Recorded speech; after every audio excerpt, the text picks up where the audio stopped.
Hindi ko na kailangan yan. Napakabagal mo. Lampas na sa oras ang pag-inom ko ng gamot. At saka bago ka ba? Then tell Mom, I want a new one again. Get another one. And please tell her, huwag na yung tatanga-tanga. Ano? Bingi ka ba o talagang tanga ka? Balak mo pa talagang ipainom sa akin ng gamot na yan kahit madumi na? Lumayas ka nga sa harapan ko at baka kung ano na lamang magawa ko sa'yo. Alam mo ba kung magkano to? Kung makatapon ka. Sa tingin ko higit na 1,000 ang presyo nito. May ideya ka ba kung ano mabibili ng halaga na to sa mga mahihirap na kagaya namin? Para lang pambara sa mga nagugutom naming mga sikmura? Kung walang halaga pala sa'yo mga gamot na to, bakit nagpapakuha ka pa ng tao na mag-aalaga at mag-aaksaya ng oras sa'yo? Umalis ka na. Hindi kita kailangan. Hindi. Hindi ako aalis. Kung inaakala mo na katulad ako ng ibang nagsilbi sa'yo na masisindak sa ugali mo, pues ako hindi.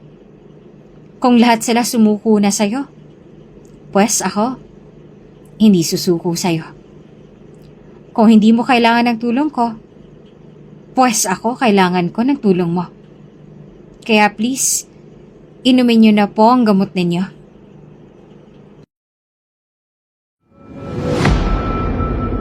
Bago ka pa lang sa channel na ito, Ate Jane TV, huwag kalimutang pindutin ang notification bell and subscribe button. Sana po hindi naman malaking abala sa inyo ang pagpindot ng subscribe button dahil ang kapalit po nito ay ang pagsuporta para makapag-produce ng mga libreng stories sa mga channels ni Ate Jane. Maraming salamat!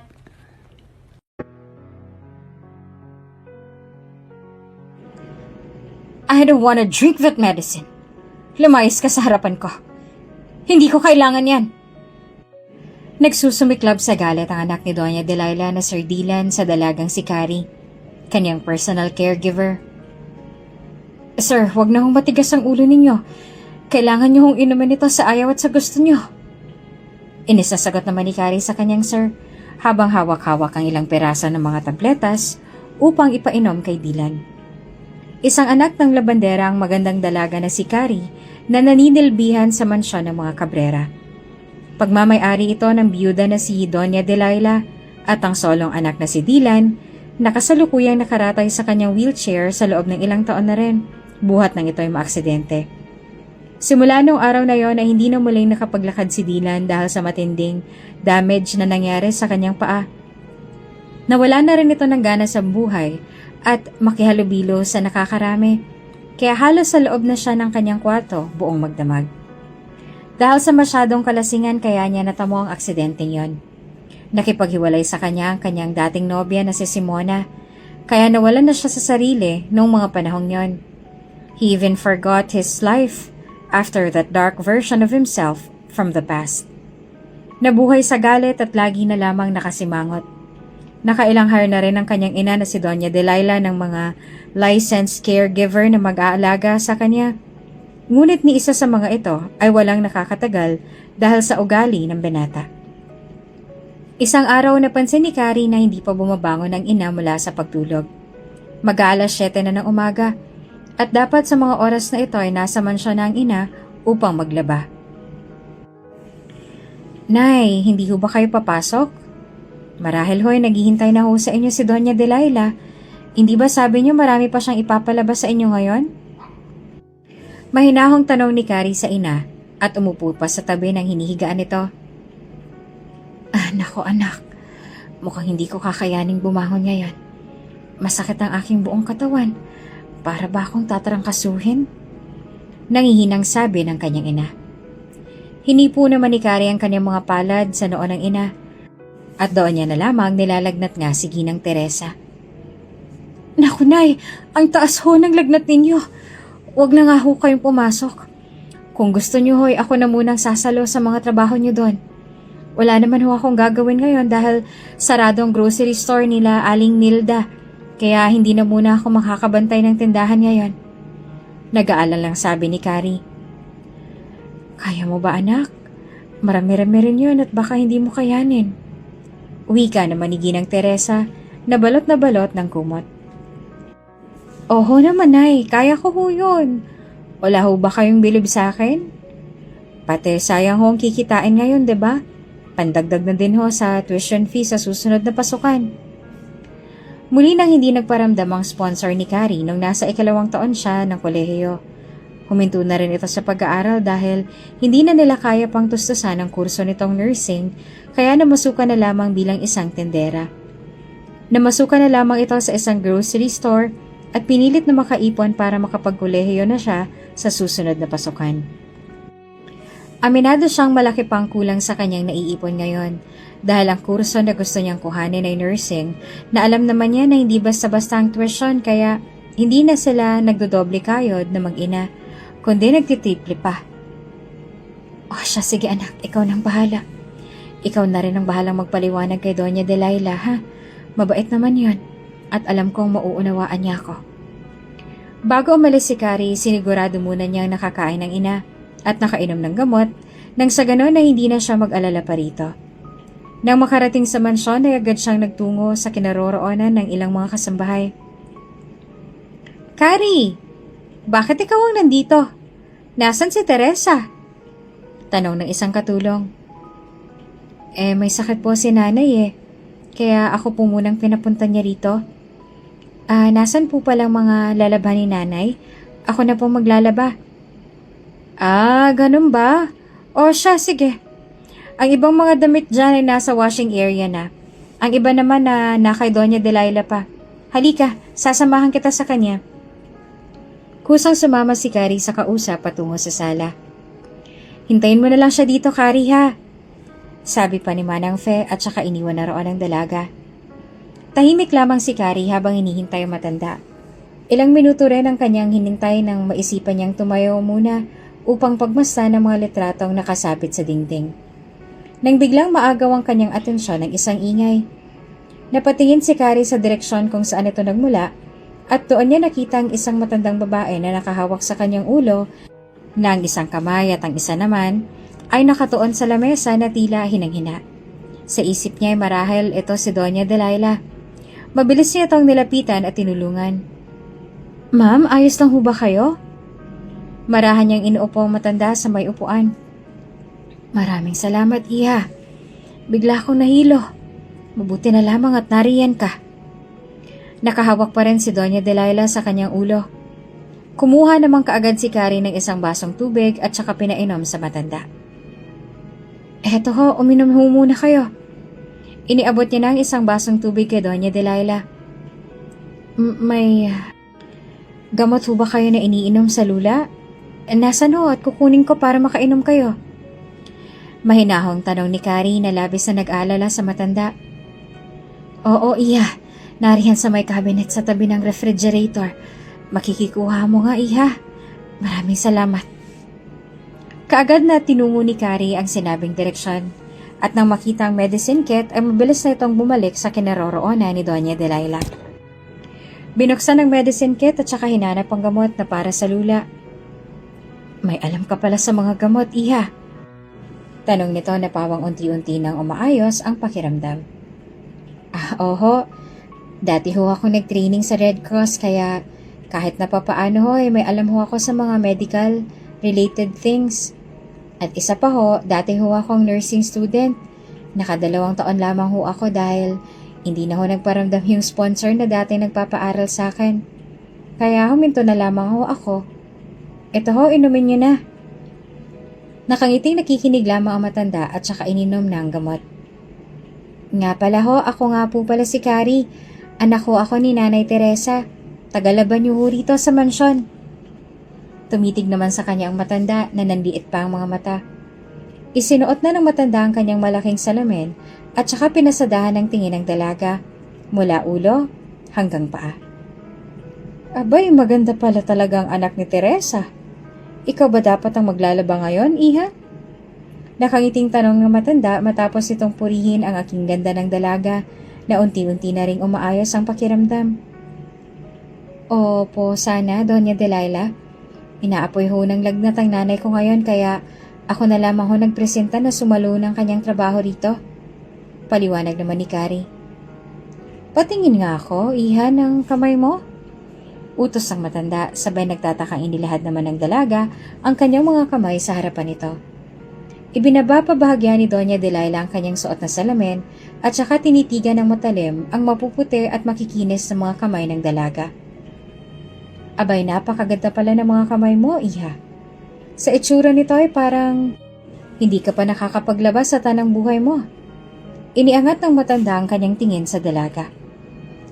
Nako, hindi ho totoo yan, Donya. Lagi ho akong katulong ng aking ina sa paglalaba. Kung minsan pa nga ho'y ako na lamang gumagawa para makapagpahinga naman si nanay pagkagaling niya sa trabaho. Matapat na sabi naman ni Carrie. Sa itsura naman talaga ng mga kamay ng dalaga na malambot, makinis at walang bahid ng pagkakaugat, ay maaaring mapagkamalan din ito ng iba na anak mayaman. Sa mga oras na ito ay hindi mawari ni Carrie ang mararamdaman na ngayon ay nawibirduhan na sa ikinikilos ni Doña Delilah. Naroon na ang isang tambak ng mga damit ni Doña na lalaban sana ni Carrie, ngunit tila nagbago ang isip nito. Bumalik naman sa normal na kilos ang Doña at saka'y binaling sa isang katulong na napadaan ang atensyon. Fe, ikaw na munang bahala dito sa mga labahin. Magtulong na muna kayo ni Lorna at may ibang ipapagawa ako rito kay Carrie. Halika, iha. Sumunod ka sa akin. Nagkatinginan naman sina Carrie at Fe at tila nahihiwagaan din sa ikinilos ni Doña Delilah. Imbes na tumunganga pa sa kinatatayuan ay sumunod na lamang si Carrie sa matanda para malaman na rin kung anong ipapagawa nito. Binaybay niya ang lawak ng buong mansyon habang nakasunod kay Doña Delilah. Umakyat sila sa pangalawang palapag at saka tinungo ang malawak na terrace na naroon. May 3 kwarto sa taas at umagaw sa kanyang atensyon ang nasa dulong kwarto na may nakalagay na karatula sa pinto. Do not disturb. No one's allowed to enter. Nagsalubong ang mga kilay ni Carrie at napaisip kung sino ang nasa loob. Sa isip niya ay siguro galit sa mundo kung sino man ang nasa loob ng kwarto na yon. Hindi na lamang niya ito pinansin at saka pumasok na sa babasaging pintuan patungo sa terrace na pinapasukan ni Doña Delilah. Halika, iha. Umupo ka. Huwag kang mahiya. Sumunod na lang si Carrie sa matanda at patuloy na iginala ang mga mata sa buong lugar. Open air ang bahaging yun ng mansyon, natanaw ang buong lugar. Nakalapag din sa mesa na sa kanyang harapan, ang mga nakakalat na papeles na marahil ay pag-aari ni Doña Delilah. Doña Delilah, bakit niyo po ako dinala dito? Pag-uusisa ni Carrie sa matanda na abalang hinahalikwat ang mga papel na nasa mesa na tila may hinahanap. Saglit lang, iha, ha. Eto na, nakita ko na. Maligayang Donya nang makitang papeles na hinahanap nito. Kumunot naman ang noon ni Carrie na nakatingin dito. Umupo na rin si Doña Delilah sa kanyang harapan. Here, Carrie. Come on. Take this. Iniabot ni Donya ang isang papel sa dalaga. Nag-aalinlangan naman si Carrie kung tatanggapin ba nito o hindi. Hindi niya maintindihan ang ikinilos ng matanda kaya tinanggap na lamang niya ang iniabot nito. Kontrata? Nalalaking mga matang tanong ni Carrie. Yes, it is a contract, Carrie. You don't need to wash clothes every day dahil papangit lamang ang kamay mo. I want you to continue the remaining 2 years of your college. Papag-aralin kita. I will be your sponsor. Tila nabuhayan naman ng loob si Carrie sa sinabing iyon ni Doña Delilah. Gustong-gusto niya talagang makapag-aral ulit at matupad ang pangarap na maging nurse. Ngunit sa isip niya ay ano naman ang kinalaman ng kontratang ito na hawak niya sa pagpapaaral sa kanya ng matanda. Talaga ho? Papag-aralin niyo ho ako? Excited na tanong ni Carrie. Oo naman. At isa pa'y matanda na ako. Wala na naman akong ibang panggagamitan ng mga pera ko kaya itutulong ko na lamang ito sa'yo. At isa pa, gusto kita, Carrie. Alam kong mabuti kang babae katulad ng iyong ina na si Teresa, na bukod tanging siya lamang ang nakatagal sa akin. Kaya tanggapin mo ng alok ko, iha. Para na rin naman ito sa inyong mag-ina. Tila unti-unting nakukumbinsa si Carrie sa mga sinabi ng Donya. Ngayon niya napatunayang tunay nga ang sinasabi ng iba sa kanya na sadyang mabait si Doña Delilah at kahit na sobrang yaman na ay hindi pa rin siya mapagmataas at matapobre, hindi katulad ng iba. Pati para sa kanya naman ay wala namang mawawala kung tatanggapin niya ang offer. Wala ho ba kayong anak o apo? O kasama man lang dito sa bahay na kapamilya niyo? Usisa ni Carrie. Actually, I have a son, and he is Dylan. Sagot ng matanda. Naging interesado naman bigla si Carrie. Nasaan ho siya? Baka ho kasi mamaya ma-question nila ang inyong padalos-dalos na desisyon na pag-aralin ako. Hindi naman maialis kay Carrie ang mag-alala dahil baka isipin ng iba na sinamantala niya ang katandaan ni Doña Delilah upang mapilit na pag-aralin siya. Kaya mas maigi sa kanya na malaman din ng ibang miyembro ng pamilya ang naging desisyon ng matanda. He's in his room, over there. Kita mo?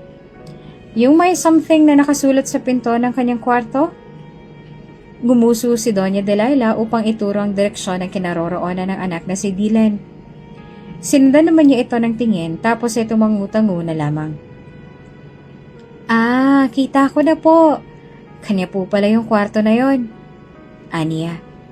Bumaling na muli ng atensyon ng matanda sa papel na hawak ni Carrie. You sign it, Iya. Utos niya. Nagtaka naman si Carrie.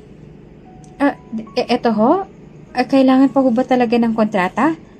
Utal na tanong ng dalaga. Yes, it is necessary. Para may contract of agreement tayo na mag-aaral ka ng mabuti at magtatapos ng pag-aaral sa loob ng 2 taon. Hanggang 2 taon lang yan, Carrie.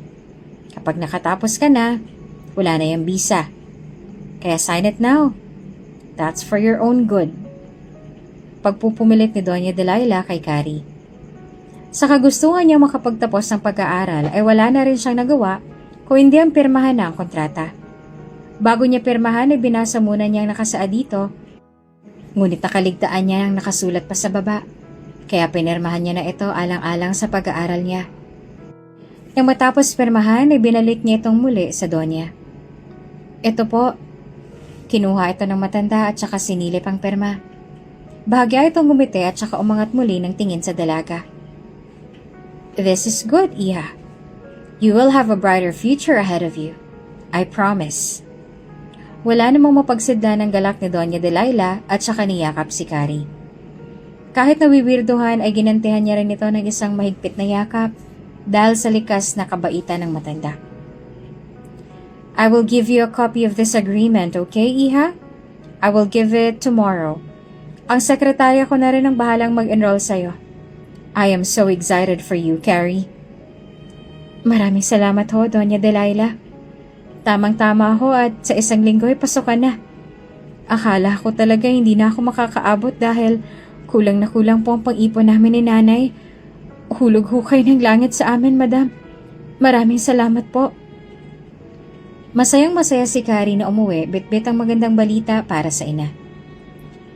Nay, nandito na ho ako. 1:00 ng hapon nakauwi ang dalaga dahil sa mahaba pa nilang kwentuhan ni Doña Delilah at pinagmerienda pa siya nito. Nadatnan naman niya ang ina na nakatayo sa kusina at nagluluto ng hapunan. Oh, Carrie, nariyan ka na pala. Maupo ka na riyan. Paluto na rin itong gulay na niluluto ko. Sambit ni Ginang Teresa na pawang ayos na rin ang pakiramdam. Kaagad namang lumapit dito ang anak. Nay, anong ginagawa niyo? Baka humabinat kayo niyan. Ako na huri yan. Kayo na hong maupo roon. Pilit inaagaw ni Carrie ang sandok sa ina. Pero pilit pa rin nagpupumigla si Aling Teresa. Ayos na ako, anak. Huwag ka na mag-alala. At isa pa, sigurado akong pagod na pagod ka sa paglalaba. Kaya ikaw ang dapat na magpahinga dyan. Pasimple namang umisi si Carrie at saka isinandal ang kanyang balakang sa may lababo. Sa totoo hindi ho ako pagod, Nay. Nagtaka naman si Ginang Teresa. Anong ibig mong sabihin? Taka nitong tanong. Hindi ho ako pinaglaban ni Doña Delilah. Diretsang sagot ni Carrie sa ina. Naging palaisip pa naman sa Ginang ang sinabing iyon ni Carrie. Ha? Hindi ka naglaba? Anong pinagawa niyo sa'yo? Sumandali itong huminto sa paghahalo ng niluluto. Tapusin mo muna yan, Nay. Tapos, ikukwento ko na sa'yo. Nawiwirdohan na si Ginang Teresa sa ikinikilos ng anak. Dumating kasi itong maligayang-maligaya na kulang na lamang ay mapunit ang mga labi sa pagngisi. Kaya ramdam niyang may kakaibang nangyari sa mansyon. Kaya naging ganito na lamang kasaya ang anak. Nang makatapos magluto, ay tinulungan na ni Carrie ang ina na maghain ng pagkain at saka sabay nang umupo. Sinundukan na ng kanin ni Teresa ang anak at saka nag-umpisa na mag-usisa. Bakit ka nga ba hindi pinaglaban ni Donya, ha, Carrie? At bakit parang saya-saya mo yata ngayon? Mas lalong umiti si Carrie sa tuwing maaalala ang sinabi ni Doña Delilah sa kanya. Hindi niya ako pinaglaban kasi may inalok siya sa akin na mas maganda. Ano naman yon?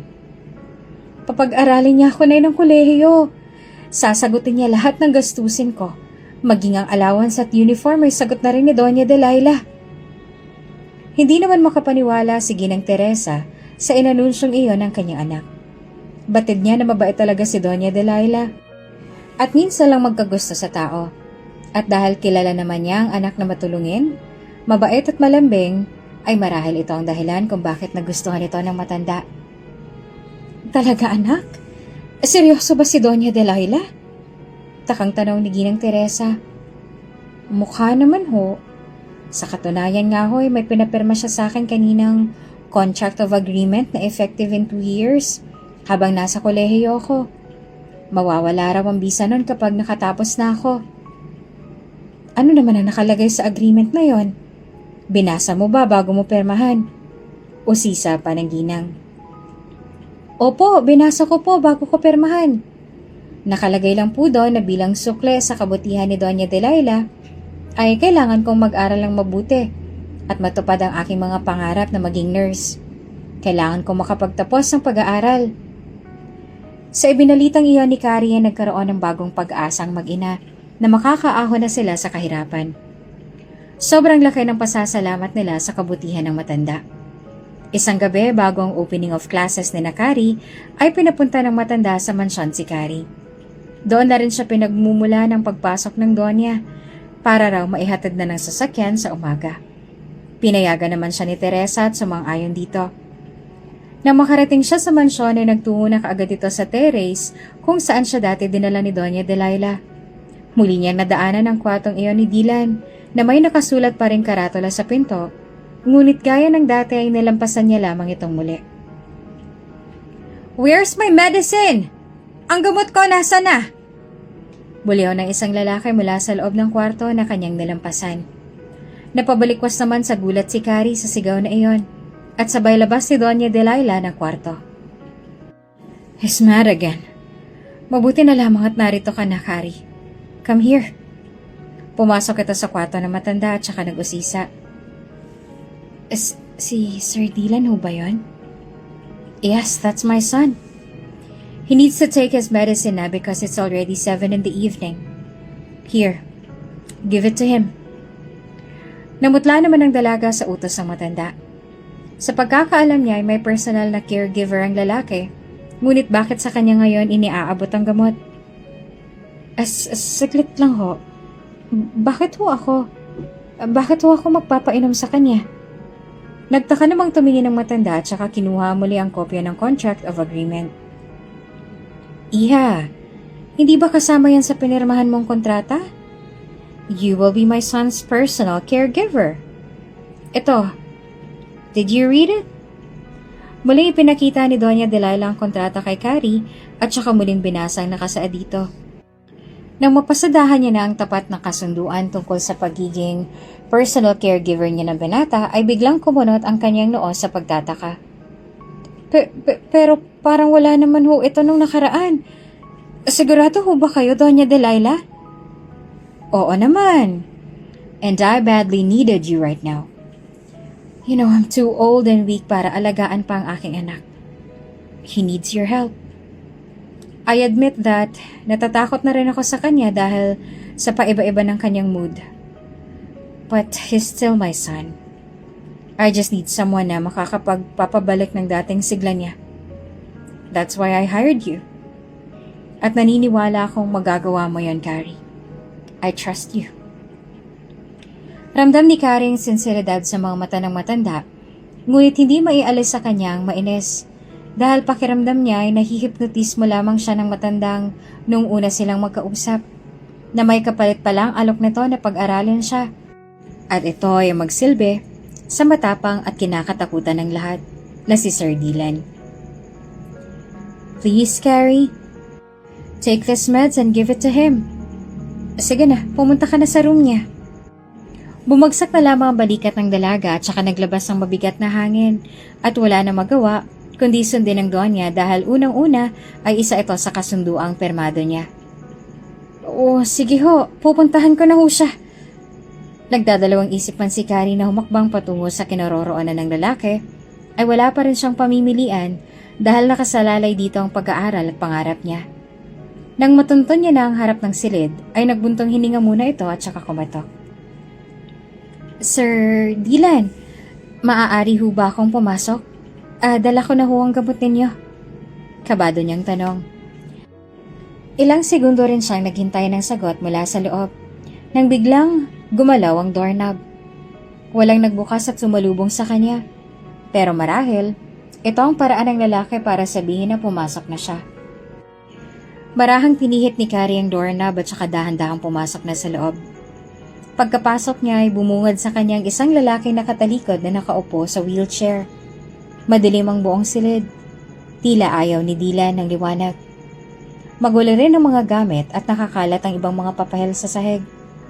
Sa isip niya ay wala talaga sigurong pinapapasok ang lalaki na ibang tao sa kanyang kwarto, maging ang mga katulong upang maglinis man lamang dito. Ilang sandali pa ay umimik na ang lalaki. Hindi niya makita ang mukha nito dahil sa dilim ng paligid. Liwanag lamang ng buwan ang nagbibigay ng kinang sa buong kwarto. Tutunganga ka lang ba riyan o ibibigay mo ang gamot ko? Supladong tanong nito. Napabalikwas naman si Carrie at saka lumakad na papalapit sa lalaki. Eto ho sir, inumin niyo na ho. Nang ilahat ng dalaga ang kanyang mga kamay sa gilid ng mukha ng nakatalikod na binata, ay nakaramdam ito ng mabilis sa pintig ng puso dahil sa kaba. Tiningnan ng lalaki ang hawak ng dalaga at saka hinampas ang kanyang kamay na ikinaltalsik ng mga gamot sa sahig. Nagulat naman ang dalaga sa inasal ng binata. Maging ang kanyang braso ay namula sa pagkakahampas na iyon ni Dylan. Hindi ko na kailangan yan. Napakabagal mo. Lampas na sa oras ang pag-inom ko ng gamot oh. At saka bago ka? Then tell mom, I want a new one. Again. Get another one. And please tell her, huwag yung tatanga-tanga. Sa sinabing yun ni Dylan ay tila habol naman ang hininga ng dalaga na nasa kanyang likuran, na galit sa ginawa at sinabi nito sa kanya. Tila na wala ang takot na nararamdaman niya nang masaksihan niya na mismo ang pag-uugaling kinatatakutan ng mga kasambahay na nandito sa mansyon. Para sa kanya, oo, mahirap sila, pero kailanman ay wala sa bokabularyo nilang magpaapi sa kahit na sino. Kahit ikaw pang pinakamakapangyarihang tao. Lumuhod ito upang puntahan ang mga tabletas na tinapon ni Dylan at saka pinulot ito isa-isa. Napatingin naman sa kanya si Dylan na magkasalubong ang kilay na tila nagtataka sa ginagawa ni Carrie. Hindi niya masilayan ng maayos ang mukha ng dalaga dahil natatakpan ito ng mahabang buhok ng dalaga na nakaharang habang pinupulot ang mga gamot. Bingi ka ba? O talagang tanga ka? Balak mo pa talagang ipainom sa akin ng gamot na yan kahit madumi na? Lumayas ka nga sa harapan ko at baka kung ano na lang magawa ko sa'yo. Pambabanta pa ng binata sa kanya. Ngunit tila bingi ang dalaga na tuloy lamang sa kanyang ginagawa hanggang sa humarap na ito at nagsalita. Napatulala naman sa kanyang angking ganda ang supladong binata. Alam mo ba kung magkano to? Sa tingin ko, higit na nasa 1,000 ang presyo nito. May ideya ka ba kung anong mabibili ng halaga na to ng mga mahihirap na kagaya namin para lamang pambara sa mga nagugutom naming mga sikmura? Kung walang halaga para sa iyo ang mga gamot na to, Bakit nagpapakuha ka pa ng tao na mag-aalaga at mag-aaksaya ng oras sa'yo? Nanlaki ang mga mata ng lalaki sa katapangang ipinamalas ng babae. Galit na galit si Carrie dahil hindi na makatao ang turing sa kanya ni Dylan. Galit na galit siya dahil si Dylan mismo ang gumagawa ng paraan para maging habang buhay na sa ganoong sitwasyon. Anong pinagsasasabi mo? Anong karapatan mong sabihin sa akin yan? Matalim na nakatingin ang mapupungay ng mga mata ng binata sa nanlilisik na mga mata ni Carrie. Kung nananawa ka na sa buhay mo, ipapaalala ko lang na may ina ka pang naghihintay sa'yo na muli kang bumalik sa dati mong buhay. Wala kang alam. At wala kang karapatan kung anong hindi at dapat kong gawin. Lumayas ka na. Hindi kita kailangan. Iaandar na sana ni Dylan ang wheelchair nang pigilan ito ni Carrie. Hindi. Hindi ako aalis. Kung inaakala mo na katulad ako ng ibang nagsilbi sa'yo na masisindak sa ugali mo, pues ako hindi. Kung lahat sila sumuko na sa'yo, pues ako hindi susuko sa'yo. Kung hindi mo kailangan ng tulong ko, pues ako kailangan ko ng tulong mo. Kaya please, inumin niyo na po ang gamot niyo. Ilang segundo ring nakahawak si Carrie sa mga bisig ni Dylan. Kahit galit ay hindi pa rin naman maalis sa kanyang paghanga sa itsura ng binata. Mapupungay ang mga mata ng may mahahabang pilik mata, matangos ang ilong, at makikipot na mga labi. Tama nga ang rinig niya na bulong-bulungan. Nagwapo nga. Masama naman ang ugali. Sa hindi inaasahan ay tila nahipnotismo si Dylan at tinanggap ang iniabot ng dalaga na gamot at saka ininom ito. Sa dinami-rami ng nag-alaga at nagbantay sa binata ay tanging si Carrie lamang ang nakapagpainom dito ng gamot nang hindi sapilitan. Good! Bukas pagkatapos ng klase ko, babalik ho ako dito. Aayusin ko ang mga dapat ayusin sa silid mo. At huwag na ho kayong kumontra dahil parte ito ng trabaho ko. Magpahinga na ho kayo. Mauna na ako. Hanggang sa pag-alis ni Carrie ay tila nananatiling tahimik at nakapako na si Dylan sa kanyang kinalalagyan. Who the hell is she? Anong ginawa ko? Damn! Pulong ni Dylan na nakatingin pa rin sa pintuan kung saan lumabas ang dalaga. Pagkalabas naman ni Carrie ay dumiretso na ito kay Doña Delilah kasama ang ibang kasambahay. Sabi ko po sa inyo, Doña Delilah, hindi rin makakatagal si Carrie kay Sir eh. Sayang na naman ang gamot. Si Sir talaga. Sambit ng isang katulong na nandoon. Umimik naman si Doña Delilah. Ano, Carrie? Napainom mo ba? Pasensya ka na. Napasubo ka tuloy. Sige, akin ang gamot. Ako na lamang makikiusap sa kanya. Magpahinga ka na sa kwarto mo. Pinahanda ko ng tutulugan mo. Mahinahong sabi ni Doña Delilah na may pagkadismaya. Wala ho akong maibibigay na gamot, sagot ni Carrie. Nanlaki naman ang mga mata ng mga kasambahay at maging si Doña Delilah sa pagtataka. Ha? Anong ibig mong sabihin? Utal na tanong ng Donya. Wala na ho ang gamot dahil ho nainom niya na. Hindi naman magkamayaw si Doña Delilah at ang kasama sa sinabing iyon ni Carrie. Hindi sila makapaniwala na mapapainom niya ng gamot ang binata, na hindi sumagi sa isip nila na magagawa ito ng dalaga dahil malupit talaga si Dylan at walang sinasanto. Ngunit dahil sa nangyaring ito, ay nabuhayan ng loob si Doña Delilah na muling magbalik ang dating Dylan na masigla at masayahin. Talaga? Abay, paano mo nagawa yun, Iha? Abay, dati-rati ay lagay ng loob namin nitong si Fez na sa tuwing lalabas ang caregiver sa silid ni Dylan ay laging luhaan. Pero ngayon, sa itsura mo ay tila walang bakas na nahirapan ka. Abay, hindi talaga ako nagkamali sa'yo. Maraming salamat, Iha. Wala akong anuman, Doña Delilah. Masunurin naman ho pala si Sir Dylan. Sige po, magpapahinga na po muna ako. Nagpahinga na rin siya eh. Magpahinga na rin ho kayo. Nakangiting tumalikod na ang dalaga at saka iniwan ang dalawa sa may sala. Samantala, hindi pa rin mawala sa sistema ni Dylan ang nangyari kanina, lalong-lalo na ang dalaga na si Carrie. He couldn't imagine na mapapasunod siya nito. Sa isip niya ay, there's something within her na biglang nagpatiklop sa kanya. Aminado siya na hanggang ngayon ay mahal pa rin niya si Simona, ang dati niyang nobya. Tila hindi na nga niya ito makalimutan dahil sa alaalang iniwan ito sa kanya, ang aksidenteng sumira sa buong buhay niya. Nang sumunod na araw, gaya ng pinangako ni Carrie, ay pupuntahan niya ulit ang binata. Kumatok muna siya at saka pumasok na sa loob. Good evening, Sir Dylan. Nandito na po ulit ako. Bungad ni Carrie sa binatang nakapwesto muli sa harap ng kanyang babasaging bintana. Ngunit katulad nung una ay wala pa rin itong nakuhang sagot mula sa binata. May dala si Carrie na isang mangkok ng corn soup dahil nabanggit ni Doña Delilah na paborito itong kainin ng anak.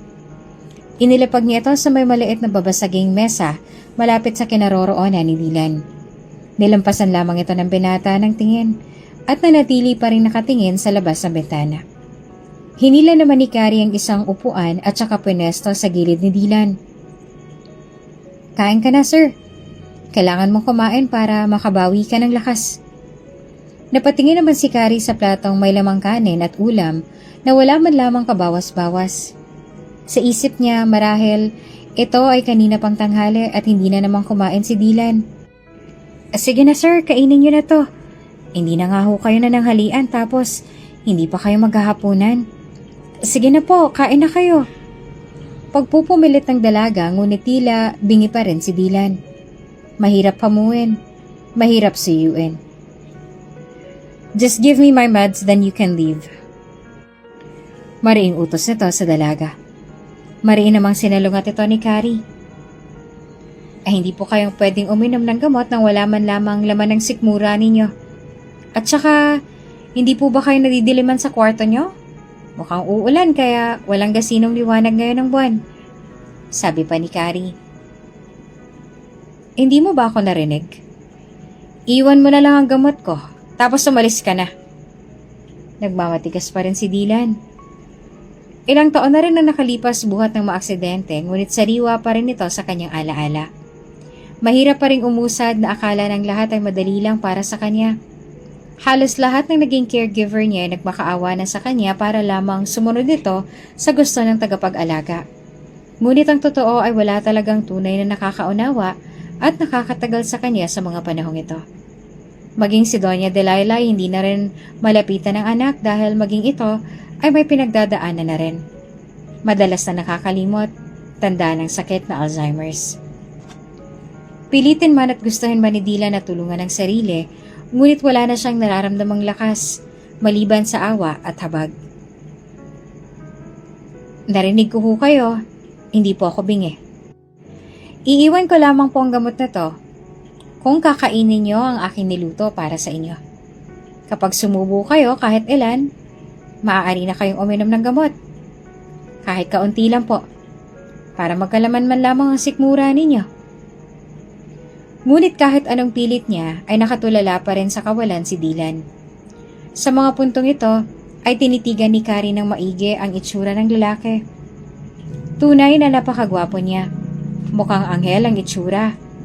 Gusto niya mag-usisa kung ano ba talagang pinagdadaanan ng binata, ngunit baka lalo lamang itong magalit. Nakaramdam siya ng awa, hindi dahil sa kalagayan ng mga paa ng binata, kung hindi dahil sa sarili niyang tila nakakulong pa rin sa pait ng nangyayari sa nakaraan. Huminga ng malalim si Carrie. Sige po, iiwan ko na lamang dito sa ibabaw ng mesa ang gamot nito. At itong soup. Lalabas na po muna ako para mas makakain kayo ng maayos. Maiwan ko ho muna kayo. Nag-usa nang umalis si Carrie at ayaw munang biglain pa ang binata. Wala naman siya nakuhang tugon at tuluyan ang lumabas. Hanggang sa mga lumipas ng mga araw ay ganun pa rin ang trato ni Dylan sa dalaga. Para pa ring hangin na nilalampasan lamang ang mga ginagawa at sinasabi. Isang umaga ay nagtungo si Carrie sa silid ni Dylan. Sinamantala niya ang araw na ito dahil wala siyang klase. Anong ginagawa mo? Napansin ko po kasi na nagbago na yung amoy ng buong silid. Lilinisin ko lang ng kaunti. May dalang mga panlinis si Carrie at saka malayang iginalawang katawan upang linisin at ayusin ang buong lugar. Napailing na lamang si Dylan at tinoon na lamang atensyon sa librong binabasa. Hindi naman niya maiwasang mapatingin sa dalaga. Sa una lang yan, sabi niya sa kanyang isip at saka tumingin na ulit sa libro. Maaga ngayon kaya mas maliwanag sa kwarto. Nang matapos si Carrie sa paglilinis ay umupo muna ito sandali sa may pasimano ng bintana.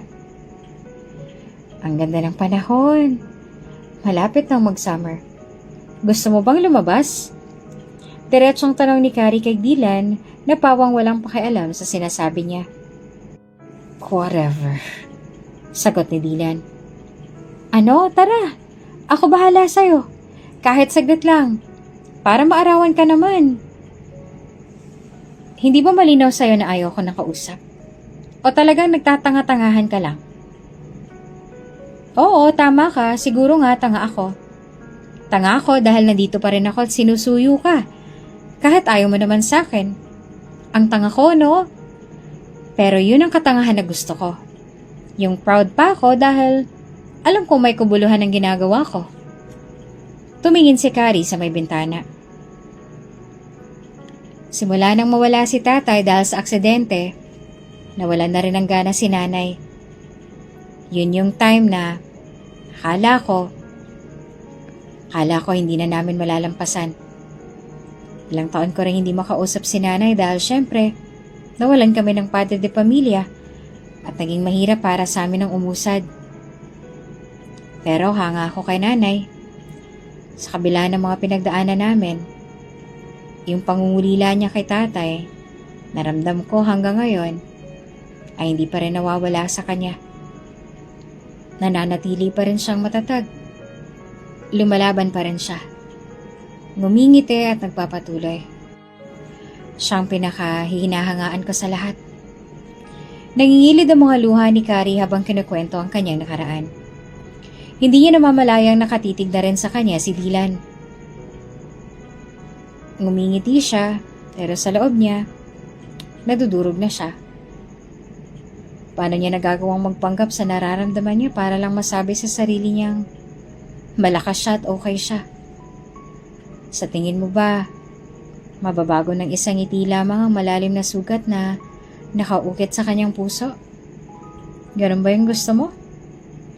Yung magpanggap sa tunay na nararamdaman, masabi lamang na matapang ka? I guess, I wouldn't be like that. Pasimpleng ngumisi si Carrie. Sa tingin ko, nahihila ka na masyado ng mapait na nakaraang nangyari sa'yo. At tila nakalimutan mo na yung isang bagay. Sa mga sinabi mo, tila nakalimutan mo na rin ang pagmamahal. Maaaring nagpapanggap lamang ang nanay ko sa nararamdaman niya pero hindi yun ang hinahangaan ko sa kanya. Ipinagpatuloy niya ang buhay at lumaban para sa nag-iisang dahilan niya para magpatuloy. At yun ay ako. Kaya siya lumaban kahit durog na siya dahil sa akin. Handa siyang labanan ng lungkot at maging matapang para sa akin. At yun ang hinangaan ko sa nanay ko. Ikaw, Sir Dylan, wala na ba talaga natitirang mahalaga sa'yo para magpatuloy? Maging ang iyong ina na si Doña Delilah, di na ba siya mahalaga sa'yo para lumaban ka at mas maging matatag? I guess my mom wouldn't be like that. Sa sinabing iyon ni Carrie ay tila natauhan si Dylan. Buong buhay niya, pinako niya ang sarili sa wheelchair na kinauupuan niya. Kinulong niya ang sarili sa apat na sulok ng kanyang madilim na silid.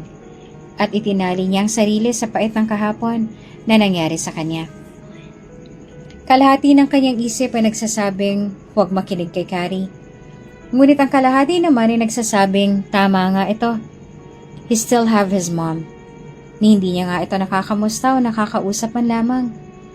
Napako na siya sa hindi purong pagmamahal kay Simona. Niwala na siyang ideya kung ano nang pinagdadaanan ng ina dahil nalaman na siya ng puot at galit sa kanyang puso. Carrie's right. Hindi dahilan ng kanyang pagkalumpo para Pati ang mga mahal niya sa buhay ay magdusa sa mga nangyari. Simula nung araw na yon na nakapag-usap sila ni Carrie ay hindi na rin mawala ang dalaga sa kanyang buong sistema. Nung una ay binilangan pa niya ito ng oras o araw kung hanggang kailan at saan ito makakatagal. Inasahan niya na katulad din ito ng ibang mga caregiver na naglakas ng loob na alagaan siya, pero mabilis din naman natitiklop at susuko. Pero nagkamali siya. Iba si Carrie. Iba sa mga nakilala niya. Ito ang kauna-unahang babae na nagtagal at nagtiyaga sa kanya. Habang lumilipas ang araw ay natutokso na si Dylan na bigyan ng sarili na makausad. Dahil tama si Carrie. Hindi dapat siya magpakalugmok sa nakaraan. Dahil may nag-iisang tao pa rin na umaasa sa kanya. Walang iba, kundi ang kanyang inang si Doña Delilah. Sir, ito na pong pagkain ninyo. Iwanan ko na lang dito sa mesa. Iiwanan ko na rin tong gamot ninyo. Mauna na ako. Tawagin niyo na lang ho ako kapag may kailangan pa kayo. Matabang nasabi ni Carrie sa binata habang si Dylan naman ay nagkukunwaring abala sa pagbabasa ng libro at kunwaring hindi narinig ang sinabi ng dalaga. Pagkalabas ay nilingon ni Dylan ang pinto at napagtantong lumabas na nga si Carrie. Hanga siya sa tatag at tibay ng talaga sa kanya. Kahit ilang beses niya itong ipinagtabuyan palayo sa kanya, ay nanatili pa rin ang babae sa kanyang tabi upang tulungan siyang makabawing muli at magkaroon ng bagong pag-asa. Para makabawi ay lumapit na si Dylan sa may mesa at saka nahihiyang kainin ang inihandang pagkain sa kanya ni Carrie. Pagmuya niya ay pasimple siyang napangiti dahil kuhang-kuha ni Carrie ang gusto niyang luto ng corn soup. Sa isip niya marahil ay itinuro na ni Doña Delilah ang paraan nito ng pagluluto sa dalaga nang sa ganon kahit na wala ng ina ay may gagawa pa rin ito para sa kanya sa katauhan ni Carrie. Matapos ang ilang oras ay bumalik ng muli si Carrie sa loob ng silid ni Dylan upang magdala naman ng prutas. Sir? Napahinto naman ito na makita ang ubos ng laman ng mangkok na pinaglagyan ng corn soup na dala niya kanina. Bahagya siyang napangiti dahil sa wakas ay unti-unti nang nakakausad si Dylan. Ipinatong niya muli ang mga prutas sa may mesa. Iiwan ko na lang ulit dito ang mga prutas. Kainin mo para makabawi ka ng lakas. Itong orange ubusin mo para sa vitamin C. Sige, lalabas na ako. Tawagin mo na lang ulit ako. Bago pa man niya matuloy ang sasabihin, ay dinugtungan na kaagad ito ni Dylan. Maganda bang panahon sa labas? Parang gusto kong magpahangin. Hindi naman mawari ni Carrie ang nararamdaman. Tuluyan ang lumuwag ang mga ngiti nito at saka lumapit sa binata. Nagulat naman si Dylan sa inasal ni Carrie na inilapit ang mukha sa kanyang mukha. Dahil marunong ka nang kumain at magsalita, may isa pa akong ituturo sa'yo. Pero sa ngayon, gagawin ko munang hinihiling ng aking senyorito Dylan. Masaya nakaharap si Carrie sa mukha ng binata. Hindi alintana kung anong iisipin ng binata sa kanyang inasta. Inayos ni Carrie ang wheelchair ni Dylan at saka nagtungo na sa labas ang magkasama. Sa unang pagkakataon ay masisilayan ng muli ng mga naroroon si Dylan na wala sa kanyang silid. Tila hindi naman mawari ng binata ang kanyang nararamdaman dahil sa nakalimutan niya ng pakiramdam na ganito. Yung mapapasunod muli ang kanyang puso ng isang babae lamang. Dylan, anak? Maluhaluhang tawag ni Doña Delilah sa anak. Gustong umiti ni Dylan sa ina, ngunit tila ipinagdadamot pa rin niya ito sa sarili niya.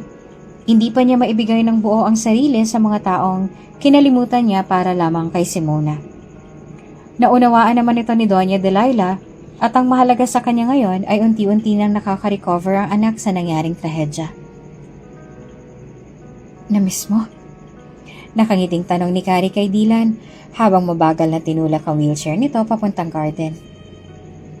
Medyo? Hindi siguradong sagot ni Dylan. Bakit naman medyo lang? Hindi mo ba namiss ang sarap ng dampi ng hangin? Mas masarap kaya to kaysa sa aircon.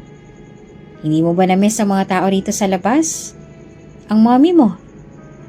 Sunod-sunod na tanong ni Carrie kay Dylan, sabay umupo sa may bench na nandoon. I'm trying, pero hindi ganun kadali. I want to take this again step by step. Ayokong biglain. Gusto kong simulan ulit. Pero, yung hindi na katulad ng dati. Tahimik naman na nakikinig sa kanya ang dalaga. Habang nagsasalita si Dylan sa bawat salitang bigkasin nito, tila unti-unting nagiging interesado si Carrie na marinig pa ang mga ikukwento pa ng binata. You can do it. Tama yan. Hinay-hinay lang muna. Ang mahalaga ngayon, unti-unti mo nang napapalaya ang sarili mo sa kalungkutan. Nandiyan naman ang mommy mo. Siya ang gawin mong inspirasyon para lumaban at magpatuloy. Naniniwala ako. Magiging maayos din sa'yo ang lahat. Tumitig naman si Dylan kay Carrie.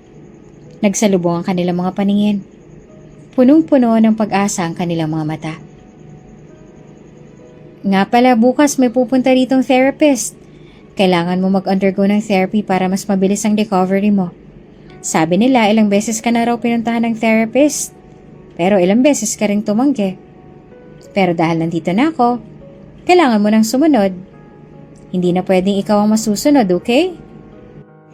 Gagawin natin to para sa'yo. Punong-puno ng pag-asa ang mga salitang iyon ni Carrie na lalo namang ikinalakas ang loob ni Dylan. Hindi naman maintindihan ni Dylan sa sarili kung bakit bigla na lamang siyang lumambot ng ganong kabilis. Sa isang iglap ay biglang nagbago ang kanyang pananaw sa buhay. Dahil kay Carrie. Nagbago ang lahat at handa na siyang ipagpatuloy muli ang buhay na huminto dahil sa pagmamahal niya kay Simona. Sir Dylan, nandito na po ang therapist. Bungad ni Carrie kasama si Doña Delilah at ang professional therapist na magte-therapy kay Dylan. Good morning, sir. I'm Krisa at ako po ang magte-therapy sa inyo. Magalang na bati ni Krisa, isang therapist. Hindi naman makatingin dito ng diretsyo si Dylan dahil sa postura ng therapist na hindi mo itatangging maganda at sexy ang katawan. Kaya tumanguna lamang siya. O siya, Sir Dylan, mauna na ho kami. Iwan muna namin kayo dito ni Miss Chris. Mabilis na hinawakan ni Dylan ang mga kamay ni Carrie. No, you stay here. Huwag kang aalis. Utos nito kay Carrie. Sabay nagkatinginan naman sila ni Doña Delilah. Ang anak ko talaga. Siya, sige na Carrie, maiwan ka na rito. Ipapaasikasa ko na lang din kay Feng pananghalian natin, iho. Sobrang saya ko ngayon na makita kang ganyan, Dylan. Nagbigay ng isang maluwag na ngiti si Doña Delilah sa anak na si Dylan. Hindi matatawaran ang galak na nararamdaman niya ngayon sa nagiging improvement ng kanyang anak. Nang makalabas si Doña Delilah ay naiwan na lamang sa silid sina Dylan, Carrie at Krisa. Sir, hahawakan ko po ang hita ninyo, ha? Bahagi po ito ng therapy. Napataas naman ang kilay ni Carrie sa narinig. Ibinaling niya sa ibang atensyon at pansin naman ito ng binata. Nang hahawakan na ng therapist sa mga paa ni Dylan, ay siya ka naman ito nagpumiglas. Stop! Mabilis namang napatingin sa kanila si Carrie na parang girlfriend na nagbabantay sa kanila. Lumapit si Carrie sa dalawa. Anong problema, Sir Dylan? Hindi pa nga siya nakakapagsimula eh. Nagtatakang tanong ni Carrie sa binata. You can leave now, Krisa. Hindi ko na kailangan ng therapist. Nagsalubong naman agad ang kilay ni Carrie. Ano? Kailangan mo to, diba? Napag-usapan na natin to. Mariin sabi ni Carrie. Yes, pero you don't have to hire another because I already have one. Huh? Ikaw ang therapist ko. Carrie, you can do that for me, right? Tila nalaglag naman ang panga ng dalaga sa narinig. Na hindi nga siya makatingin sa dapat gagawin kanina ni Krisa. Ang hawakan pa kaya ito mismo sa kanyang mga hita? Bigla namang namula si Carrie sa mga sandaling yon. Sige na, maaari ka nang umalis, Miss Krisa. Don't worry. I will still pay you for the disturbance I've caused. Samahan mo na siya sa labas, Carrie. Hindi na nakaimik pa ang therapist sa naging padalos-dalos na desisyon ng binata. Nang makaalis ang babae, mabilis na itong bumalik sa kwarto. Sir Dylan, ano yun? Bakit mo pinaalis ang therapist mo? Nakapamewang na tanong ng dalaga. I don't like her. I don't want her to touch my body. Natural na hahawakan ka niya kaya nga therapist eh. Bakit ba? Ikaw ang gusto kong gumawa nun sa akin eh. Ikaw lang ang binibigyan ko ng karapatan na humawak sa akin. Suplado ang dating, pero nakaramdam ng kaunting kilig si Carrie sa sinabi ni Dylan. Kahit papaano naman ay may alam si Carrie sa ganito. Ngunit tila kinakabahan siya sa gagawin. Bigla siyang nakaramdam ng ilang sa katawan. Ngunit wala siyang choice kundi ang sundin ng amo. Nakarating din kay Doña Delilah ang naging desisyong ito ni Dylan at mas lalong nakaramdam ng galak ang matanda. Hindi naman malaman ni Carrie kung saan at papaano sisimula ng therapy. Huminga siya ng malalim habang nakaluhod sa harapan ng binata. Are you nervous? Taas kilay na tanong ni Dylan sa kabadong si Carrie. Hindi. Bakit naman ako kakabahan? May experience na ako sa ganito. Eto, umpisahan ko na. Mild lang muna. Okay, ayusin mo ha. Sa'yo nakasalalay ang mabilis kong pagaling. Paghahamon pa ng binata. Inumpisa na ni Carrie na i-massage ang bandang binti ng binata. Nung una ay nabigla ito sa sakit, ngunit kalauna ay nagiging maginhawa na rin ang kanyang pakiramdam. Halos araw-araw silang ganito para sa mas mabilis na paggaling ni Dylan. Oh, dahan-dahan muna ha. Huwag kang mag-alala, hawak kita. Nasa may garden silang dalawa at inuunti-unti na ni Carrie na itayo si Dylan. Ilang beses siyang napaupo pa rin dahil nangangatog pa ang tuhod. Hanggang sa wakas ay nagawa na rin nila ito. Naluluha namang nakamasid si Doña Delilah at Manang Fe sa nagiging pagbabago ng anak sa tulong ni Carrie. Sa isip ng matanda ay hindi siya nagkamali ng pagpili kay Carrie. She is perfect for Dylan. Nakakatayo na ako. Namamanghang banggit ni Dylan habang nakahawak sa mga kamay ni Carrie. Hindi naman mapigilan ng dalaga na makapagbigay ng isang maluwag na ngiti sa nasasaksihan niya ngayon. Para mas masanay ang binata ay unti-unting kinakalas ni Carrie ang kanyang mga kamay mula sa pagkakahawak sa mga kamay ni Dylan. Ano ginagawa mo? Utal at kabadong tanong ni Dylan kay Carrie. Sige lang, kaya mo yan. Pagpapalakas niya ng loob sa binata. Matalim silang nakatingin sa kamay ng isa't isa hanggang sa tuluyan ng maghiwalay ang kanilang mga kamay. Ilang segundo ring nakatayo ng solo si Dylan. Ngunit ang segundong yon ang tuluyang makakapagpabago ng kanyang buhay. Habang nakatayo ay hindi niya na namamalayang tumutulo na pala ang kanyang mga luha. Iniangat niyang tingin kay Carrie at bumanggit ng salitang, Salamat. Nabunutan naman ng tinik ang dibdib ng dalaga sa salitang yon. Bagkos ay ngumiti na lamang. Ilang segundo matapos noon ay bumalik ng muli sa pagkakaupo si Dylan. Hindi siya makapaniwalang nagawa niya. Hindi niya akalaing kaya pala niya. Because of Carrie, his vision in life has changed. Hindi man sa plano niya, ngunit ayaw niya nang mawala pa sa magandang nangyayari sa kanya ngayon. Ng mga sumunod na araw ay sinimulan na ring tulungan ni Carrie ang binata na makalakad. Unti-unti na itong nakakahakbang, hanggang sa tuluyan na itong makalakad. Habang nasa terrace, lumapit si Dylan sa dalaga. Carrie? Mahinahong tawag nito. Tugon naman ni Carrie. Thank you. Naluluha nitong sabi. Ngumiti naman si Carrie. Hindi mo na kailangang magpasalamat. Actually, ikaw naman talagang tumulong sa sarili mo na makabangon muli. Dahil sa pagtulong mo sa sarili mo, nakalakad ka ulit. Nakangiti nitong sabi. Hindi ko to magagawa kung hindi mo pinalakas ang loob ko. Utang na loob ko sa iyo ang buhay ko. Salamat sa pagtsatsaga at paulit-ulit na pagpapaalala sa akin na lahat ay maaaring mabago ng pagmamahal. You taught me how to be stronger. Kailanman na hindi mo ako sinukuan. Salamat dahil nanatili ka. Siguro kung hindi kita nakilala, nandun pa rin ako sa magulo at madilim na 4 na sulok ng kwarto ko. At nagmumukmok at paulit-ulit na aalahanin ng nakaraan. Kaya maraming salamat, Carrie. I owe my life to you. Damang-dama ni Kari ang pagtatapat ng binata. Hindi niya maipaliwanag ngayon ang nararamdaman sa binata. May kung ano sa kanya na parang ayaw nang tumigil sa pagtulong dito. Parang ayaw niya nang lumayo pa sa binata. Hanggang sa marahang inilapit ni Dylan ang kanyang mga labi sa mga labi ni Kari. Hindi makikitaan ang pagtutol si Kari dahil pawang gusto rin niya kung ano man ang binabalak ng lalaki. Ilang saglit pa ay naglapat na rin ang kanilang mga labi at dinamang kung anong meron man sa damdamin nila ngayon. Sorry. Paumanhin ni Dylan nang magkalas na sila sa pagkakahalik. Bakit ka nagsusorry? Nabigla yata kita. Okay lang sa akin yan. Hindi mo kailangan mag-sorry.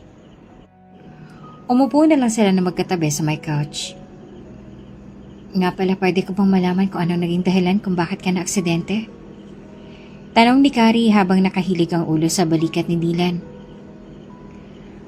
4 years ago, naghiwalay kami ng ex-girlfriend ko na si Simona. She broke up with me just because of another guy. Mahal na mahal ko si Simona.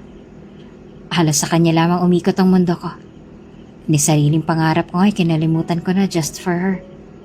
Binigay ko sa kanya lahat. Lahat-lahat, Kari.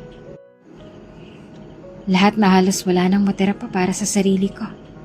Bala ko nang mag-propose sa kanya eh. Pero buti na lang at hindi natuloy. Nahuli ko siya with another man. Doon mismo ay inamin niya sa akin ang totoo. Dahil no choice na siya. Huling-huli ko na siya. Kaya nagdesisyon siyang makipaghiwalay na rin sa akin.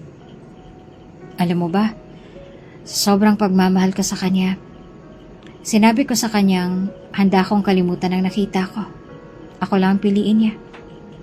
I even kneel down in front of her para magmakaawa. Pero ayaw na niya. Hindi na raw niya ako mahal. Kaya yun, after no, nagpakalasing ako. Sinira akong buhay ko. Nagpakalango ako sa alak hanggang sa maaksidenteng minamaneho kong sasakyan. Kaya nalumpo ako dahil pa akong may pinakamalalang tama. Hindi naman makapaniwala si Kari sa kanwentong iyon ni Dylan. She couldn't imagine na ganon kagrabing magmahal si Dylan. Lahat ay handa niyang kalimutan para sa isang babae lamang. Nagpakababa siya at handang lunukin ang pride. Kapalit lamang ng pagpili sa kanya ng babae. But Simona doesn't deserve him. Dylan is a good guy and genuine-hearted. Nagmahal lang siya at yun lang naging pagkakamali niya. Ang pagmamahal ay binibigay ng tama. Hindi kulang at hindi sobra. Dapat balanse lang. Dahil lahat ng sobra ay maaaring humantong sa isang hindi kaaya-ayang bagay na maaaring pagsisihan sa huli. Grabe. Tanging na isagot ni Kari. Grabe kang magmahal. Dugtong pa nito. Swerte niya. Dahil siya lang minahal ko ng ganon. Pero ngayon, sisiguraduhin ko. Ibibigay ko na to sa taong alam kong mas mamahalin ako. Tumingin si Dylan kay Kari. Kari, I like you. Would you give me a chance na mas makilala ka pa? Seryoso nitong tanong sa dalaga. Hindi sigurado si Kari sa kanyang isasagot, ngunit alam naman niyang sigurado ng puso niya. Hindi na lang niya gusto si Dylan. Sa tingin niya, ay mahal na rin niyang binata. Dadayain ko lamang ang aking damdamin kung sasabihin kong hindi kita gusto. Sa tingin ko ay mahal na din kita, Dylan. Pero nag-aalala akong malaman ito ni Doña Delilah baka kasi hindi niya matanggap. Nag-aalala lang sabi ni Kari. Ako nang bahala kay Mom. Halata namang gusto ka rin niya. Ayaw katang itago sa lahat. Gusto katang ipagmalaki. Wika ni Dylan. Pero baka hindi sumang-ayon dito ang mommy mo. O marahil ay gusto niya ako. Pero bilang caregiver mo at hindi kasintahan mo. So, what's your plan? Itago na lang muna natin sa ngayon kung okay lang sa'yo? Utal na tanong ni Kari. Yan ba talaga ang gusto mo? Tanong ni Dylan. Oo, Okay, let's keep our relationship private then. Simula ng araw na yon ay hindi na mapaghiwalay ang dalawa. Buong akala pa rin ni Doña Delilah ay umaasta na lang si Carrie bilang caregiver na ngayon ay bilang nobya na ng anak na si Dylan. Hanggang sa bumalik ng muli ang binata sa kanilang kumpanya. Dahil sa angking kagwapuhan ay halos lahat ng kanilang empleyadong babae ay nagkakagusto sa kanya. Hindi naman akalain ni Carrie na ganito kalakas ang appeal ng nobyo, lalo pa kapag nakasuot na ito ng itim na tuxedo at necktie. Mas nangibabaw ang kagwapuhan niya ngayon. Kapag walang klase si Carrie, sumasama ito kay Dylan sa office bilang caregiver pa rin niya. Good morning, Sir Dylan! Kinikilig na bati ng ilang mga kababaihan doon. Napapataas naman ang kilay ni Carrie sa mga babae na halatang naiinis sa mga babaeng yon. Samantala, gustong-gusto na ni Dylan hawakan ang mga kamay ni Carrie, ngunit hindi pwede dahil ito ang gusto ng dalaga, ang patagong relasyon. Pagkapasok sa office ay nalilisik ang mga mata ni Carrie na nakatingin kay Dylan. Sandali namang sumandal si Dylan sa kanyang babasaging table at saka gumisi sa dalaga. What? Bakit ganyan makatingin ang girlfriend ko? Pangaasar ni Dylan sa nobya. Hinaan mo ang boses mo, baka may makarinig. Naiinis ako sa mga empleyado mo. Lalong napahagikik pa si Dylan sa inaasta ng nobya. Bakit naman? Anong problema sa mga empleyado ko? Ngumuso naman si Carrie na animoy isang bata na nagtatampo. Hindi ko gusto yung mga tingin nila sa'yo. Huwag kang lalapit sa kanila, ha? Are you jealous? Diretsang tanong ni Dylan sa nobya. Hindi naman kaagad nakasagot ang dalaga pagkos ay nanahimik muna ito. Wala namang alinlangang lumapit si Dylan kay Carrie upang yakapin ito. Magpupumiglas pa sana ang dalaga ngunit pinigilan na ito ni Dylan. Hindi mo maamin pero alam ko nagsiselos ka. You can say na nagsiselos ka. Wala namang masama doon. Pero one thing na gusto kong malaman mo. I will never do anything na ikakaselos mo. Yung mga tingin nila na sinasabi mo, hindi ko na kontrolado yon. Pero I will assure you na hindi ako gagawa ng ikasiselos mo. Okay? Hinawakan ni Dylan ng mga pisngi ng dalaga at saka ninakawan ito ng halik. Mabilis namang kumala si Carrie dahil sa pag-aalalang baka may makakita sa kanila. Sa mga sumunod na araw ay ganun pa rin ang setup nila. Patagong relasyon. One time ay biglang pupunta si Carrie sa office ng nobyo upang dalhin ang mahalagang papeles na pinadala ni Doña Delilah na naiwan ng binata. Masaya itong pumunta roon upang isorpresa ang nobyo. Ngunit sa hindi inaasang pagkakataon ay siya palang masosorpresa. Sa may parking na malapit sa fire exit, naisipan ni Carrie na dumaan dahil baka makita agad siya ni Dylan. Doon ay nagulat siya sa nakita. Nasa may fire exit si Dylan na may kahalikang babae. Nanlumo ang itsura ng dalaga na makita ang tagpong yon. Mabilis na namuo ang mga luha sa kanyang mga mata dahil sa kakaibang sakit na nadarama. Sa halip na lapitan ng mga ito, ay pinili na lamang ni Carrie na umalis at umuwi. Umiiyak siyang nagtungo sa kanyang kwarto. Pinili niyang hindi na bumalik sa mansyon dahil ang isip niya ay ginamit lamang siya ng binata, pinaglaruan at sinaktan. Na hindi tunay lahat ng mga sinabi nito sa kanya, na ginamit lamang siya noong mga panahong nalulugmok siya. Kailanman ay hindi sumagi ito sa isip ni Carrie na sasaktan siya ni Dylan dahil pinanghawakan niyang pinangako nito na hindi ito gagawa ng ikakaselos niya. Ngunit sa nakita niya kanina, ay tila binali na kaagad ng binata ang pangakong yon. Lalo pa na meron ang nangyari sa kanila. Na ibinigay na rin niya sa binata ang lahat. Kaya lubos ang paghihinagpis niya ngayon. Sinamantala ni Carrie na hindi pa nakakauwi si Dylan sa mansyon dahil sa mga business meeting nito at out of town.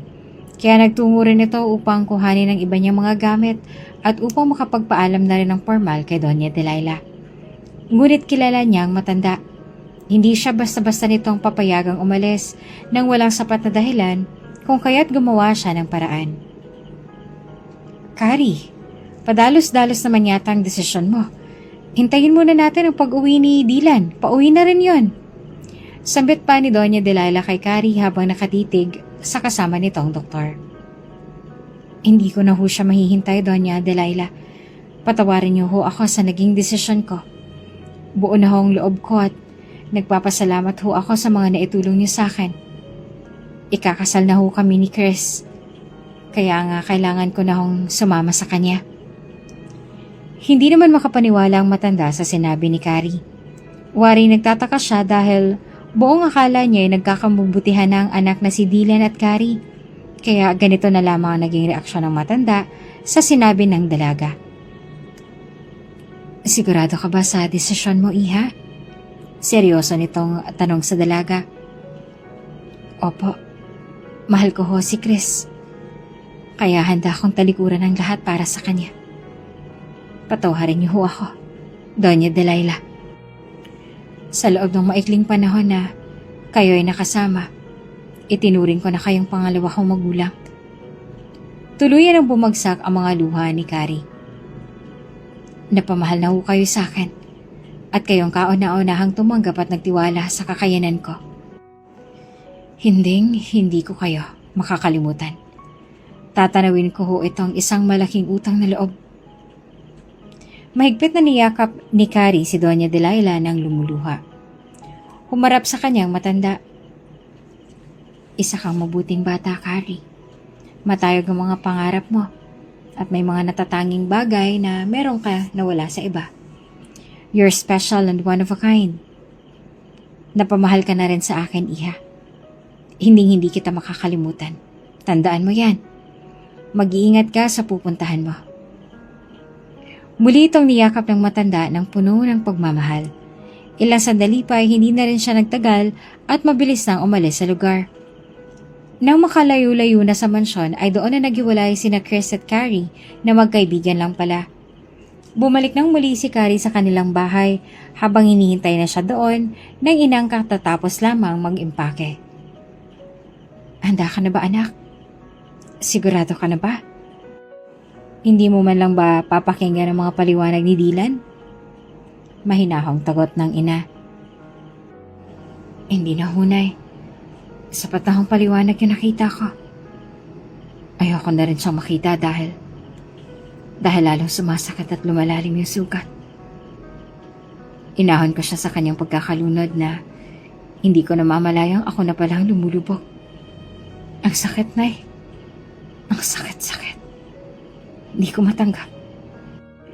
Para sa akin bumalik yung paghihinagpis niya noong panahong nakalubog pa siya. Ganyan talaga ang nagmamahal, anak. Kailangan mong pagdaanan yan para mas matibay ka na sa susunod. Kung ang iniisip mo ay ang sasalba sa'yo sa mga panahon ngayong nalulunod ka, gusto kong malaman mo na nandito si nanay. Ako magsasalba sa'yo. Mahal na mahal kita, Carrie.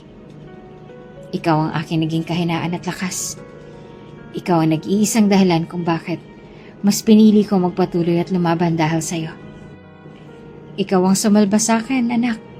Kaya ngayon, ito na ang pagkakataon ko upang makabawi sa'yo. Niyakap ni Carrie ng mahigpit ang ina. Umiiyak pa rin siya ng tuloy-tuloy dahil sa sakit na nararamdaman ngayon.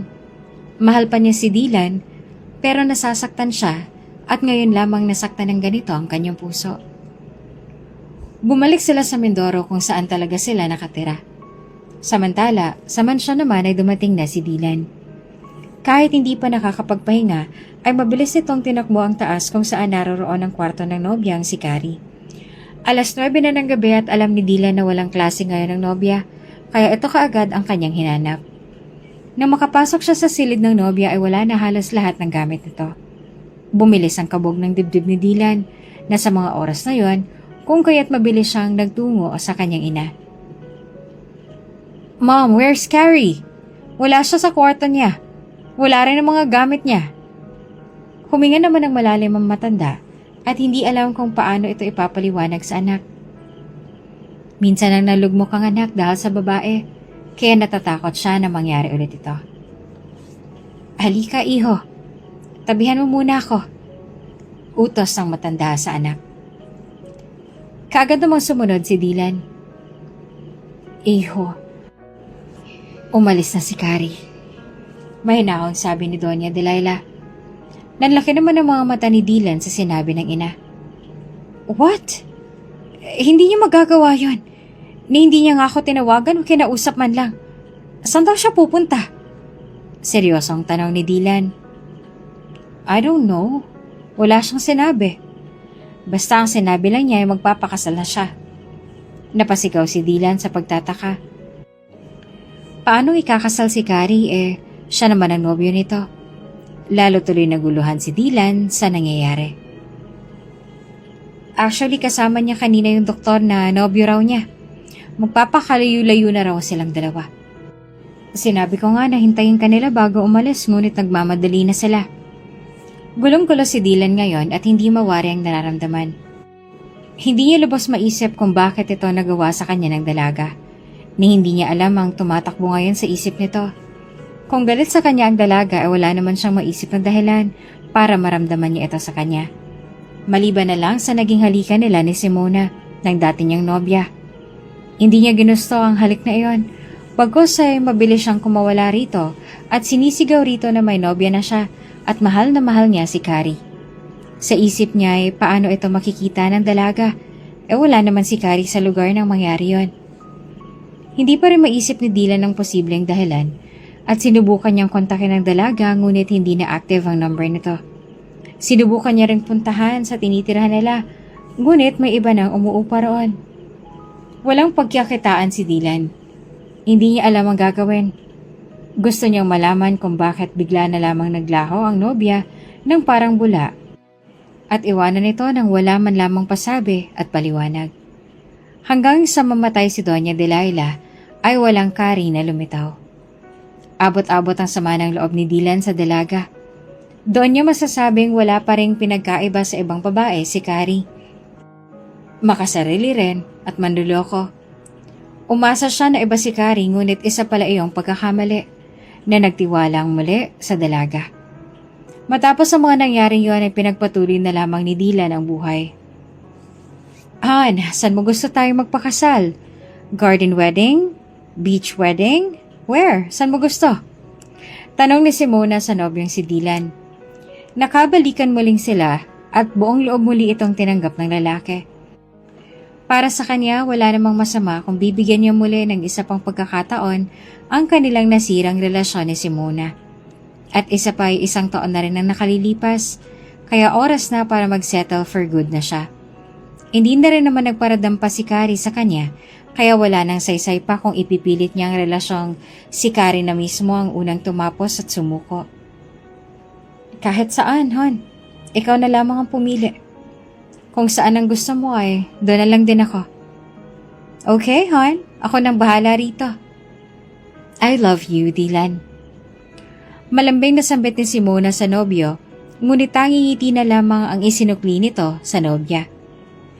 Dahil abala sa Simona sa pag-organize ng kanilang kasal ng nobyo, ay si Dylan na lamang ang nag-asikaso ng kanilang senomar. Ngunit napabalikwas siya nang makita ang nakalagay sa kanyang senomar na married na siya at kay Carrie na ito kasal sa papel.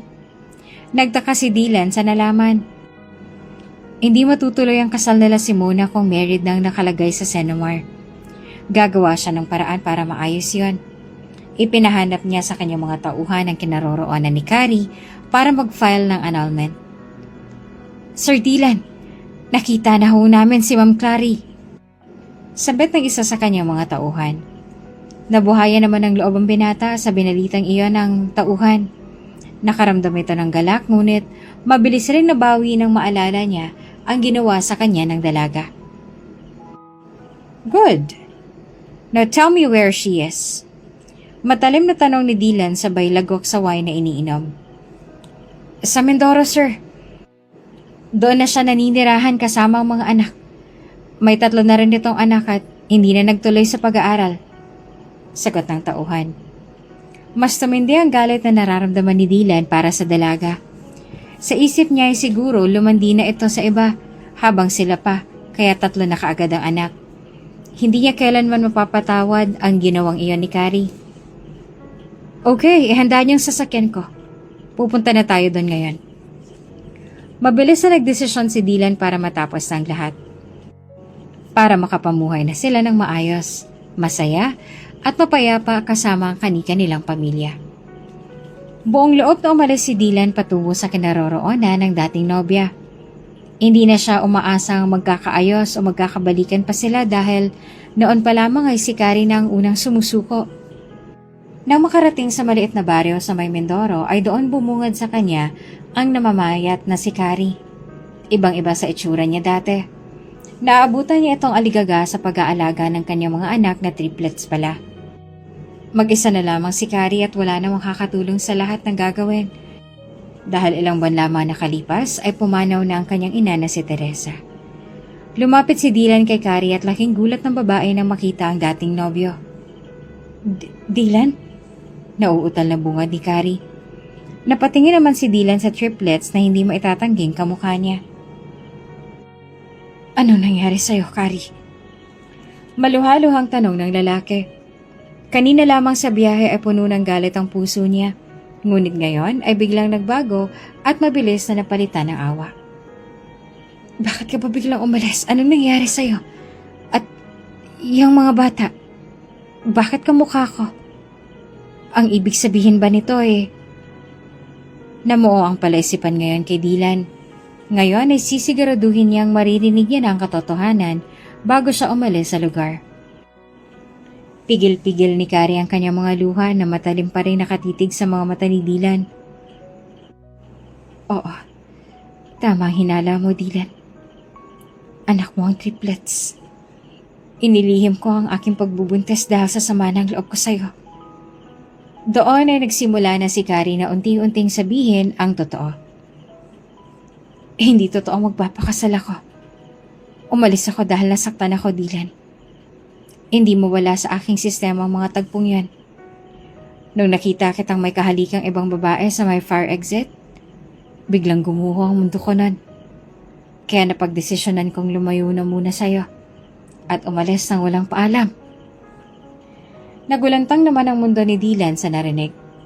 Tamang hinala niya na ito ngang posibleng dahilan ng biglaang paglaho ng dating nobya. Nakita mo ba lahat, ha, Carrie?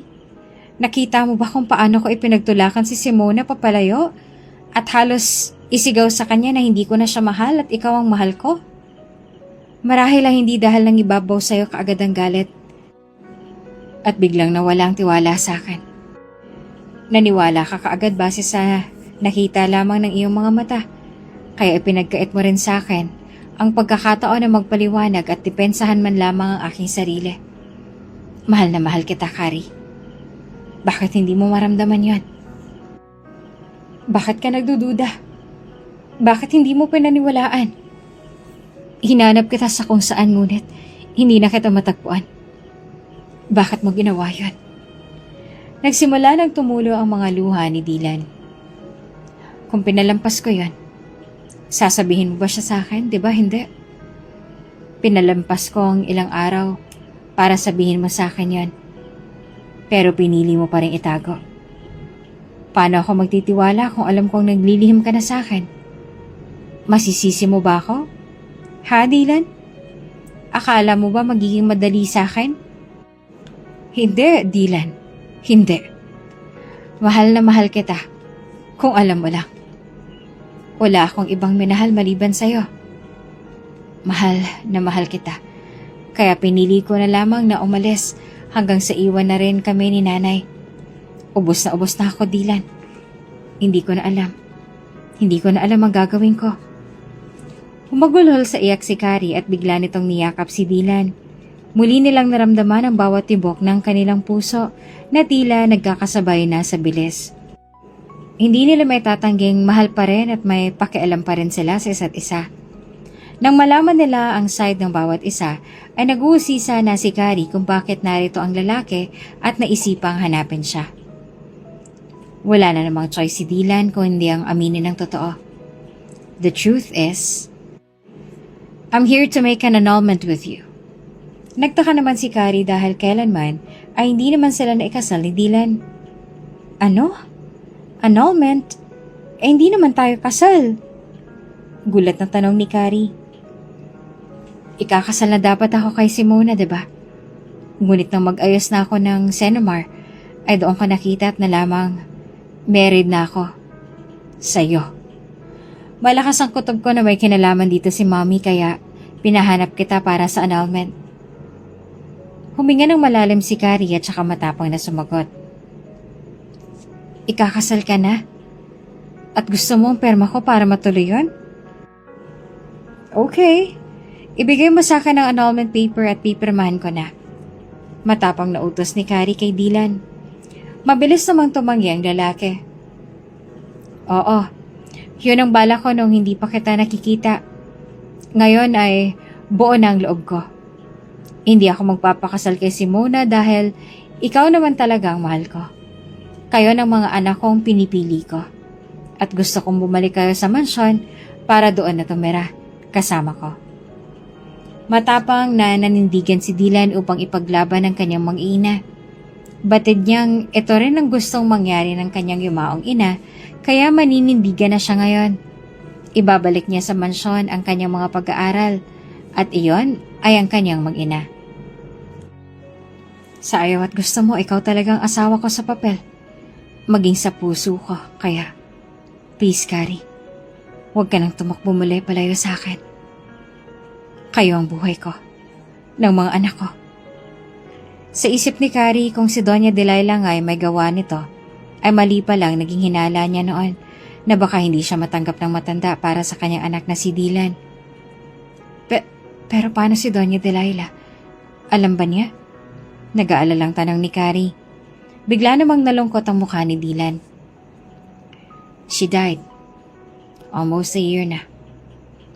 Nagulat naman na si Carrie. I'm sorry. Nalulungkot ako sa nangyari. Hindi ako makapaniwala. Paumanhin ni Carrie sa lalaki. Imbes na magmatigas ay sumama na lamang sila ng anak sa kanyang asawa na si Dylan.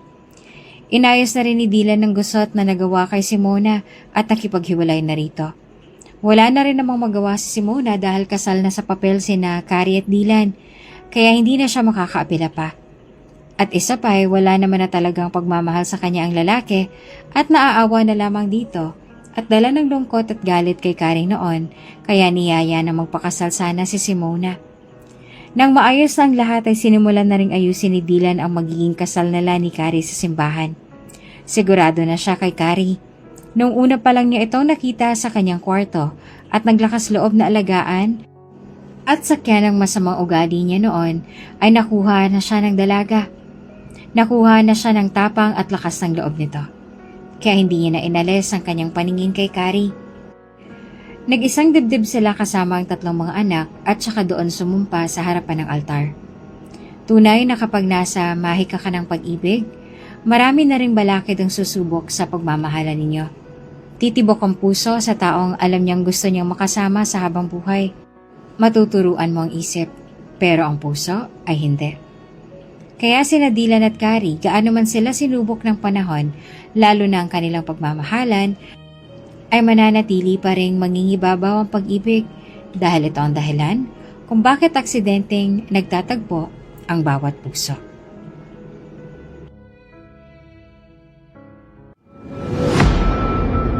Kung bago ka pa lang sa channel na ito, Ate Jane TV, huwag kalimutang pindutin ang notification bell and subscribe button. Sana po hindi naman malaking abala sa inyo ang pagpindot ng subscribe button dahil ang kapalit po nito ay ang pagsuporta para makapag-produce ng mga libreng stories sa mga channels ni Ate Jane. Maraming salamat! Hindi ko na kailangan yan. Napakabagal mo. Lampas na sa oras ang